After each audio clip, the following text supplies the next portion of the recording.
Alright, what's up YouTube? It's your girl Shar. Come here with me, come here with me, come here with me. Healing as in accepting, acknowledging, and digesting, which means that family first and reality second, which means that I can mix them up at any time because it is what the hell it is. Alright, listen, with that being said, if you are a child, you probably should exit stage left. This might not be a friendly chat for you today. But listen, today we're going to talk about a few things. First, we're going to talk about Stormi recanvassing the bags. All right, from they say AliExpress. Then we're going to talk about Miss Kimmi saying, I did not interrupt. Y'all was already on y'all way on out of here to end that thing, finite that thing. Then we're going to talk about Mr. Martell and Marlene in court, which means that Marlene said, leave me out of it because I do know the truth. Don't pressure me to lie under oath. All right. Then we're going to talk about Stormi arrest. Stormi says, look, I got married. I got arrested when I was 19. Her mom bailed out and said, yeah, for effing up somebody's stuff. But long and behold, like you pulled the cray on bro. All right. So we're going to talk about all those things. But just before we start, y'all hit that like button, turn your notification on, and subscribe. First thing first, let's talk about Kimmi. Kimmi says that, well, we weren't quite they weren't quite divorced, right? He signed the paper, she signed the paper. They weren't quite divorced. So Melanie is like, well, why does she feel you interfere with that? Well, because she, be careful with words, right? Listen, because she feel like I wanted to reconcile, right?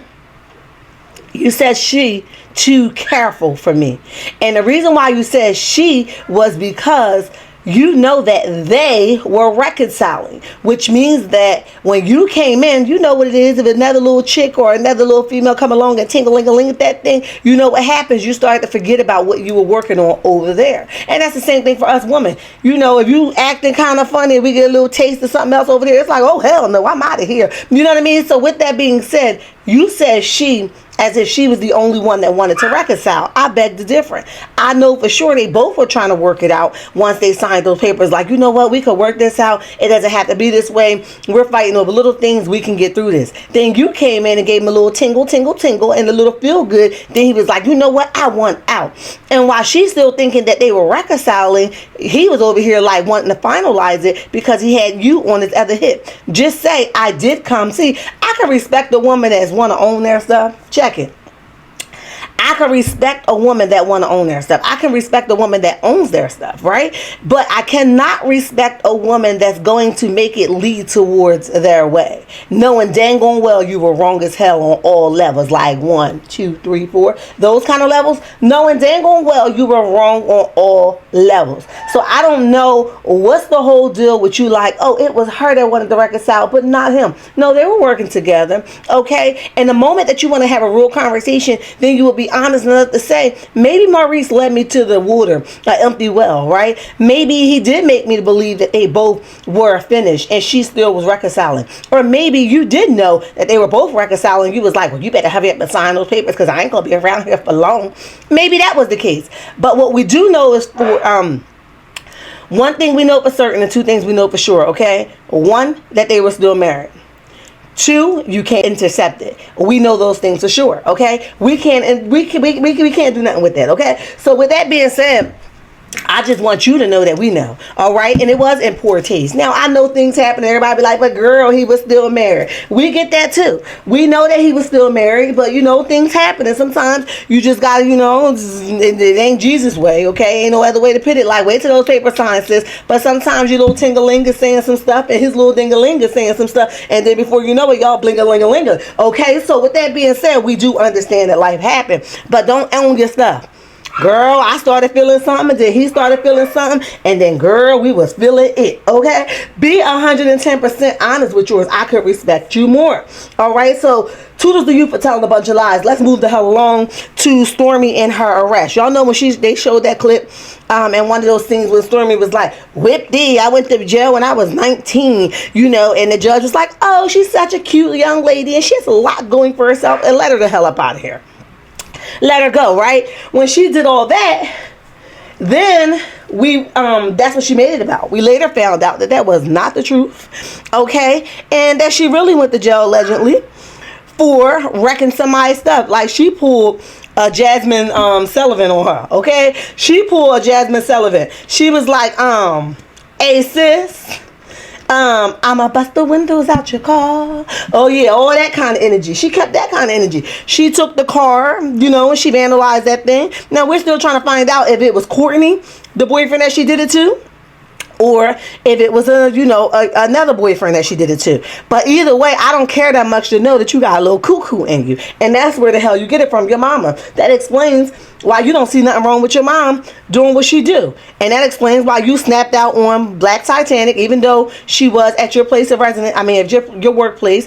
I understand you was caught off guard, and it could be a dangerous situation. With that being said, that's why you don't think nothing's wrong with your mom's behavior, because you about as crazy as her, in my opinion. Okay, next we're going to talk about Martell and Miss Marlene. Y'all know there's a clip around circulating, and it says that in this week episode, basically Marlene is going to tell Martell how she feel like, you know, he gets mad at her when she does not babysit the kids for him. They're your kids. And remember, you just took your baby mama, your ex-wife / your ex-wife, to court for custody, and you bugging out about a babysitter. You know, if you would have got full custody, you was never going to have a babysitter. You know, if you would have got full custody, it wasn't going to be no 5 days on, 5 days off. It was going to be like a whole 30 type day deal, okay? So with that being said, why do you think that she owes you anything? I don't care how much you do for her. They are your children. You take care of your own children. She don't have to do anything. You figure, tell me? So I think you missed that memo. And that's okay if you missed it, you know, it's okay. But they don't belong to her. And not only that, you want her to get under oath and go against Mel. Mel fed that lady a lot of times because her daddy, I mean, her son sure enough ain't have it, in my opinion. So she like, I don't want to chop off the hand that feed me. The hand I could probably still go back to and get something if I'm hungry. I ain't trying to cut that avenue off. Hell no, son, you on your own with this one. But here's the thing. Why would you want somebody to go under oath and lie for you? And this is what I'm talking about. He doesn't care who the hell he drags down with him as long as he's still standing. He don't care if you bump your head on your way down. He doesn't care if you break a toe on your way down. He doesn't care if you hit your head on your way down. As long as he's still standing and he's a whole man, he's still a whole in a whole piece. When he gets up, he does not care. That's for Ariane. That's for Belinda. That's for anybody that comes after that. Sheree, that's for all of you. He does not care who he brings down.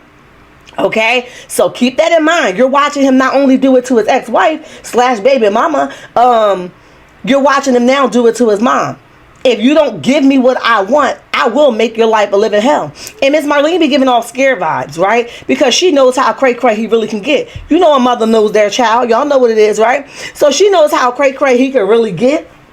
So she ain't trying to fool with him like that. She like, Lord, just let this be over, okay? Because I'm done and I'm over with it. And I'm like, I feel you, sis. I feel you. But with that being said, guys, I really, really sincerely believe that Martell thinks now that she owes him something and she's betraying her son by not doing what he actually do versus what's right. Y'all let me know what y'all think in the comment section about that. Last but not least, let's talk about Stormi and these canvas beauty bags. I thought they were pretty cute, to be honest. I don't really see nothing wrong with it, but I see a lot of people taking their somebody else's cheap bag and putting their logo on it. A lot of people are doing it. She by Sheree is doing it. We see her with $2 joggers and she's selling them for $180. Child, somebody make it make sense. So a lot of people are doing it, but I say don't do highway robbery. If you got it for $2, sell it to us for $10. Why you gotta do $2? Now you selling it to us for $100. That is crazy to me. That's highway robbery. And I understand, get your money how you get it, get to the bag how you get it, sis. I get it. But don't rob your people, because your conscience should kick in at some time, at some point, and say, nah, I ain't gonna do my people like this. Nah, I can still win by keeping things level-headed. You don't gotta be greedy. It ain't no Gucci bag or nothing like that, girl. Keep it cute and sexy, okay? But with that being said, think with your conscience when you are out here doing stuff like that. And don't try to own it like it's yours. You feel what I'm saying? I see a lot of people doing it, but make your prices like, I ain't pay that much for it, so I ain't going to make them pay that much. But I'm still going to gain a profit, not a greedy profit. Does that make sense? Listen, that's all I got for you guys. I hope that you guys enjoyed this commentary. I know it's a little different, but I'm doing a little 2-in-1 type thing, right? Because I promote my natural hair, and I'm also, I'm doing a more family-orientated channel, and I'm also giving a little commentary about the show that we talk about the most, Love and Marriage Huntsville. All right, so let me know what y'all think in the comment section. Y'all know what time it is. Hit that like button, turn your notification on, and subscribe. Bye.